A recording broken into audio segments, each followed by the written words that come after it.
మోకాళ్లలో గుజ్జును పెంచి నొప్పిని తగ్గించి సర్జరీని దూరం చేసే ఫ్రీడమ్ వాక్. ఎవరి జీవితం ఎప్పుడు ఎలా మలుపు తిరుగుతుందో ఎవ్వరు ఊహించలేరు. అదృష్టం కలిసి వస్తే రాత్రికి రాత్రే కుబేరులైన వాళ్ళు ఎందరో ఉన్నారు. వర్షాకాలంలో రాయలసీమలో వజ్రాల వేట ఎప్పుడు జరుగుతుంది. తొలకరి మొదలవ్వగానే సాధారణంగా రైతులంతా తమ పంటలు వేసుకునే పనిలో బిజీగా ఉంటారు.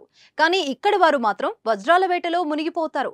తమ పొలంలో చిన్న రాయి ఏదైనా కొత్తగా కనిపిస్తే అది వజ్రమేమో అంటూ బంగారం షాపులకు పరుగులు పెడతారు. ఒక్క విలువైన వజ్రం దొరికితే జీవితం సెటిల్ అయిపోయినట్లే అని భావిస్తారు.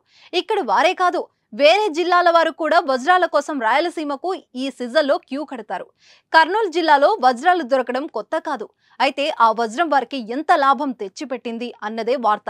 తాజాగా తుంగలి మండలం జొన్నగిరిలో ఓ మహిళకు పంట పండింది. వజ్రాల అన్వేషణలో ఆ మహిళకు విలువైన వజ్రం దొరికింది. పెరవలికి చెందిన ఓ వజ్రాల వ్యాపారికి అమ్మగా 2 లక్షల రూపాయలతో పాటు తులం బంగారం వచ్చింది. దీంతో ఆ మహిళ సంతోషానికి అవధులు లేకుండా పోయాయి. ఇదిలా ఉంటే కర్నూలు జిల్లాలోని తుంగలి, మద్దికెర, వజ్రకరూర్ మండలాల్లోని గ్రామాల్లో వజ్రాల నిక్షేపాలు ఉన్నాయన్న ఇప్పటికే జియోలాజికల్ సర్వే ఆఫ్ ఇండియా గుర్తించింది. సుమన్ టీవీలో మీ పర్సనల్ అండ్ బిజినెస్ ప్రమోషన్స్ కోసం కింది నెంబర్కి కాంటాక్ట్ చేయండి.